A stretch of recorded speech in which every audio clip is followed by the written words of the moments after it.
lang ko namin malaman, how is your relationship with your father, Senator? Okay naman. It's a normal, typical father-son relationship. But we're more, kanina kasama ko lang siya. So, we're trying to discuss current situations na nangyayari. And trying to update him also what are the feedbacks and consensus of majority of what's happening. So, for his information and knowledge also. Pero it's a normal father and son relationship. Magtatay kami kasi yung yun naman siya naman yung model ko di ba?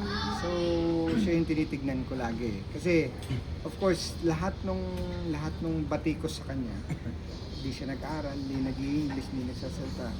Chairman daw siya ng committee on silent, di ba? So of course everything, those things are tumatagos din sa amin. So but it's part of his job. And we understand that as kami rin, ako as a politician din, so it's part of our job, kasama yan, but of course as a son. So, ang lagi naman niyang binabanggit sa akin is, sa aming magkakapatid is, so we already know kung ano yung pagkukulang, ano yung mga kailangan, ano yung dapat. So, baka on our end, through us, as our tatay, tatay namin, bilang magulang namin, so through pagsusumikap niya, so maiayos namin, mapunuan namin yung kanyang pagkukulang, which I think we did naman.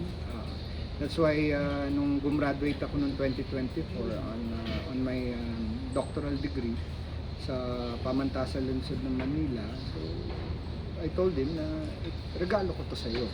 This is my gift to you, as you ask us. Kasi di ba sinasabi nga nila kung meron man daw pwedeng ipamana. Sinasabi niya sa akin yun lagi. So kung meron man akong pwedeng ipamana sa iyo na hindi pwedeng kunin ng ibang tao sa iyo, yan yung edukasyon mo.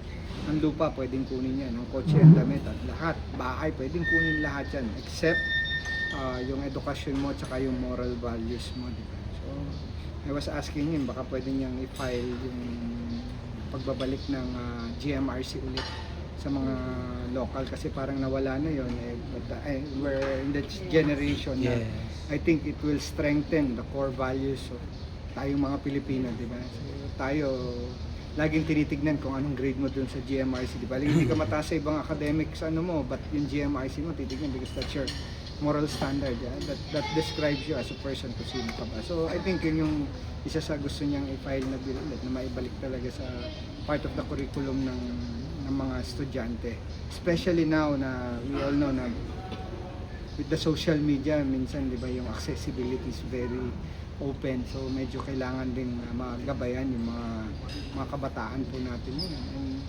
for me myself as a father also, may anak din ako, so those are the things na binabantayan ko rin, making sure na yung mga anak ko magabayan ko, but of course not restricting them or depriving them of the privilege na what they have now, because I was telling them during when I was young, I only have 5 channels to choose. Yung TV iniikot pa, di ba? Yes. So my time to watch only, yung oras ng panonood ko is I think 5 to 6 lang, which is yun yung anime time. Nalala mo, doon lumalabas yung Voltes 5, yung Voltron, doon lang, between that time. Kasi yun yung pag-uwi mo ng eskwelahan, di ba? So yung 5 to 6 doon ka lang manonood. Kasi pag apak ng 6, news na, sila na. Di ba? After ng 6, basketball na, PBA na. So, after ng basketball, matulog ka na kasi may pasok ka pa bukas. So yun lang ang time na pwedeng manood. So you only own one channel, depende kung anong anime o cartoons ang gusto mong palabasin. Whether batibot mo yan, ng dating time na yan, di ba, mga pinapanood. So yun. So now, syempre, they're very fortunate, ang daming access, everything. But of course, kailangan pa rin silang gabayan para sa future na maganda. Hindi naman pwedeng too much liberated din sila kasi mahihirapan sila sa adjustment. Thank you, Amazing G. Next na magtatanong, siya yung bout of show business lifestyle. Yes. Hello po, sir. Talking about the one of the busiest lanes right now, no, in the government. Isa kayo doon, in a good way, no. considering also your many accomplishments, no, paano nyo nababalance yung like, yung role ninyo ngayon sa government, yung role ninyo as a family man, and then showbiz pa? At dati nga, kasama pa yung nag-aaral pa ako ng doctoral eh. Ayan, I mean, ayan. sometimes I don't know how I was able to manage at the same time. Pero I think siguro just giving up, setting up priorities. And of course, nagpapasalamat ako sa pamilya ko because they're part of yung sacrifice na binibigay nila. Because the time na kailangan, hindi ko lahat may bigay din sa kanila as a family. Kasi they also, buti na lang, Tanya is also, my wife Tanya is also coming from the same industry, entertainment industry, so I don't have to explain yung nitty-gritty ng trabaho namin, di ba? Kung bakit ako umuwi ng madaling araw, bakit ang tagal ko bago ako makauwi. So, she fully understand, fully support, kasi alam niya yung trabaho. We're both in that industry. Alam niya, doon din siya nakilala, naging reyna rin siya ng teleserye during her time. So, yun, malaking tulong po talaga yun for helping, and we always compliment ang trabaho namin as mag-asawa. So, dahil lagi ako nagtatrabaho, lagi ako wala, so siya naman ang bantay sa mga bata. Siya ang timon. So, ilaw ng tahanan, di ba? So, ayun po, I think it's more on balance lang. Hindi pwedeng sumobra sa isang bagay. Pero kung merong mang nawala sa akin is, I think yung attending socials, yun, wala na talaga yun. Because I don't have that luxury na makapag-socials pa. Yun nga pa, wala na kayong me time? Wala. Pero ko naman, hindi ko naman nahanap kasi rather than going out and having socials, I would rather spend it with my family and rest dun sa bahay namin. Diba? To have time and talk with my kids. In my age, pinagdaanan ko na rin naman yung socials nung bata-bata ako, nung binata ako. So, okay na ako dun. Wala na akong, kumbaga, wala na akong gusto pang ma-achieve dun sa mga pagdating sa socials. Of course, I miss yung mga, ano ba, may mga invitation ng mga birthday, mga kaibigan, mga ganito, di ba? It's all part. So, but unfortunately, hindi ko na magawa yun because sobrang load ng trabaho. So, but in other way, at least nagpapasalamat pa rin ako. It's better than that kasi sa wala akong trabaho. Diba? At least may trabaho ko na ginagampanan, so may pinapakain ako sa pamilya ko. That's the most important thing for me. Any challenges po o hardest thing po about your role right now? Or was there ever a chance that you need to sacrifice one thing, family, as against your role in the government, or role in the government as against your... For the schedule naman kasi, I think ang nasasakripisyo ko talaga is yung pamilya.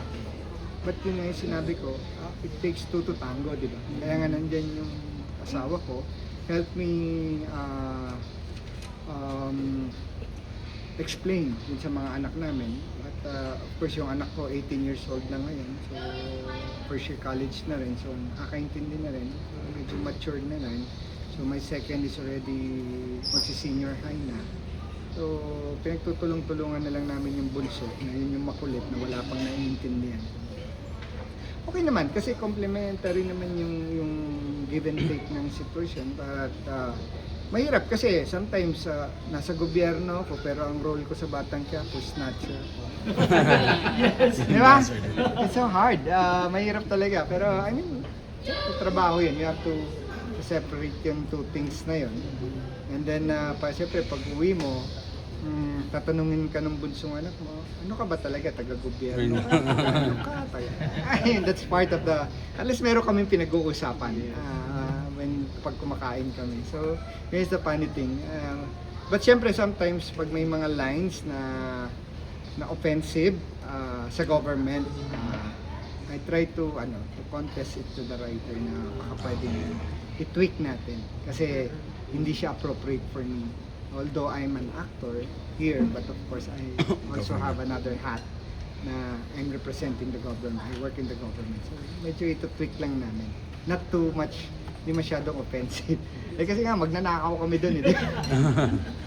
So kami, kumbaga, ang role namin na